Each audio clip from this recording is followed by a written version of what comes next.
Alors, l'article 10, temps supplémentaire, rappel au travail et disponibilité.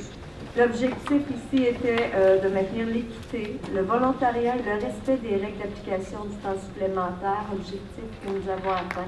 Définir les modalités du temps supplémentaire d'urgence. Définir les modalités du temps supplémentaire prévisible, donc 3 heures et plus avant le début du quart de travail. Définir les règles d'un rappel au travail et définir les règles de disponibilité volontaire au niveau de la garde.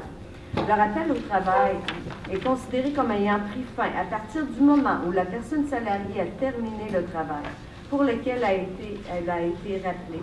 Également, la personne salariée ayant travaillé plus de la moitié d'un quart de travail complet durant un rappel peut bénéficier d'une absence sans solde autorisée pour le quart ou une partie de quart suivant immédiatement la période de rappel. C'était une demande et quelque chose aussi de nouveau dans nos dispositions. Les heures supplémentaires converties en temps chômé sont reprises à la demande de la personne salariée après entente avec le supérieur immédiat. La personne salariée peut demander le paiement de sa banque d'heures à la suite d'un préavis de 45 jours. Également,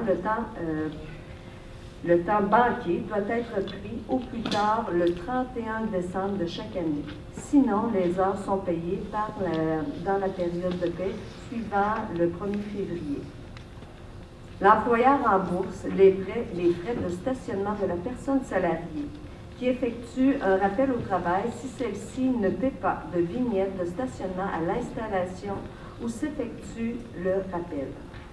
Lorsque la garde doit s'effectuer dans un service, l'employeur doit procéder par volontariat. S'il y a un nombre insuffisant de personnes volontaires, les autres personnes salariées se voient appelées à compléter les besoins. Les personnes salariées ayant des obligations liées à la garde, à la santé ou à l'éducation de leur enfant ou conjoint, qui agit en tant que proche aidant, sont dispensées de cette garde.